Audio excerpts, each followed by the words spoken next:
হঠাৎ করে যদি পিঠে খেতে ইচ্ছে হয় তাহলে এইভাবে একবার পিঠে বানিয়ে দেখতে পারেন। এতটা সহজ আর এত কম সময়ে বানিয়ে নেওয়া যায় মাত্র কয়েকটা ঘরোয়া উপকরণ দিয়ে, সেটা আপনারা না দেখলে বিশ্বাসই করতে পারবেন না। আর এই পিঠেগুলো যে কেউ বানাতে পারে, যে পিঠে বানাতেও জানে না সেও কিন্তু এইভাবে পিঠেগুলো খুব সহজে বানিয়ে ফেলতে পারবে। নমস্কার বন্ধুরা, নতুন একটা ভিডিওতে আপনাদের সকলকে স্বাগত জানাই। আমি এখানে পিঠেটা বানানোর জন্য 1 প্যাকেট সুজি নিয়ে নিয়েছি, একটা বাটি মাপ করে নিলাম। আর এখন মিক্সির জারের মধ্যে সুজি আর 1 চামচ চিনি দিয়ে খুব ভালো করে গুঁড়ো করে নেব। গুঁড়ো করে নেওয়া হয়ে গেছে, আমি একটু দেখিয়ে দিচ্ছি যে কীরকমভাবে গুঁড়ো করে নিয়েছি। সুজি কিন্তু একেবারে গুঁড়ো হয় না, একটু দানাভাব থেকেই যায়।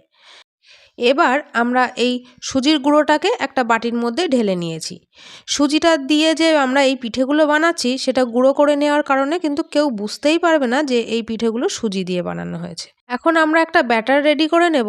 তার জন্যে এখানে 1 বাটি দুধ নিয়ে নিয়েছি। যেই বাটি মেপে সুজি নিয়েছিলাম সেই বাটি মেপে দুধ নিয়েছি, অল্প অল্প করে।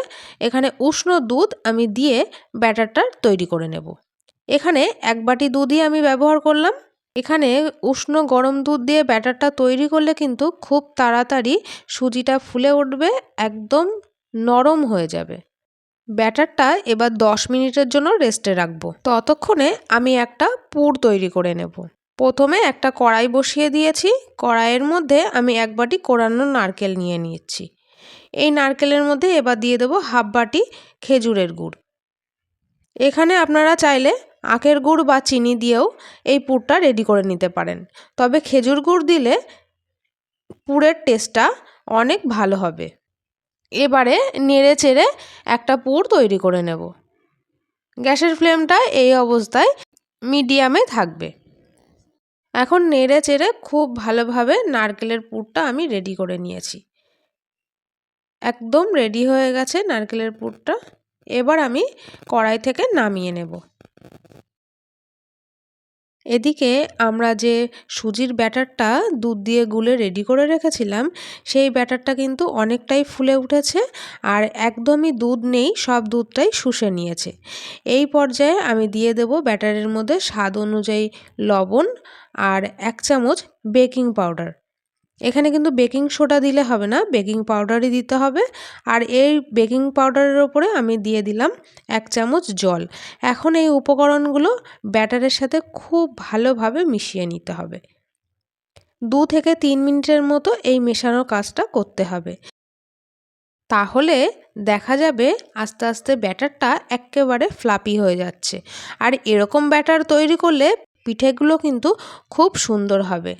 আর আমার এখানে ব্যাটারটা পুরোপুরি রেডি হয়ে গেছে। ব্যাটারটা এখন এক সাইডে সরিয়ে রেখে আমি এরকম একটা আপ্পাম মোল্ড নিয়ে নিয়েছি।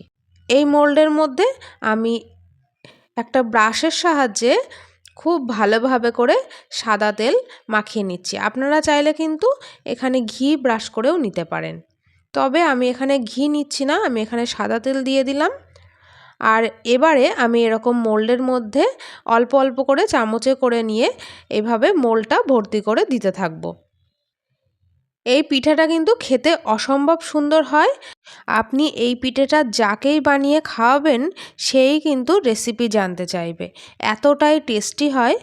আপনারা তো অনেক রকমভাবেই ভাপা পিঠে বানিয়ে খেয়েছেন, তবে এই রেসিপি ফলো করে একবার এইভাবে ভাপা পিঠে বানিয়ে খেয়ে দেখুন। এইভাবে এত কম সময়ে বানানো যায় যে আপনারা বারবার যখন খুশি তখন এইভাবে পিঠেটা বানিয়ে খেতে পারবেন। একে একে কিন্তু আমি এই মোলটা এভাবে ব্যাটারে ভর্তি করে নিয়েছি। এবার আমি যে আগে থেকে পুর রেডি করে রেখেছিলাম নারকেলের, সেই পুরটা এভাবে এক সাইড থেকে ব্যাটারের মধ্যে এভাবে ঢুকিয়ে দেবো। একটু দলা মতো করে নিয়েই আমি এইভাবে এক সাইড থেকে ঢুকিয়ে দিচ্ছি। দেখুন কত সহজ পিঠেটা বানানো। আপনারা কিন্তু যে কেউ এই পিঠেটা বানিয়ে খেতে পারবেন, একদমই কষ্ট মনে হবে না। এখন যে পুরটুকু বেরিয়ে রয়েছে সেইটুকু চামচ দিয়ে এইভাবে ব্যাটার দিয়ে ঢাকা দিয়ে দেব। এতটা সহজ এই পিঠেগুলো বানানো যে আপনারা যে কেউ বানিয়ে নিতে পারবেন। যারা পিঠে বানাতেও জানেন না তারাও কিন্তু খুব সহজে বানিয়ে নিতে পারবেন। এখন গ্যাসের ওপরে আমি একটা কড়াই বসিয়ে দিয়েছি আর কড়াইতে বেশ কিছুটা পরিমাণে জল দিয়ে দিয়েছি। এই জলটা একটু গরম হতে সময় দেব।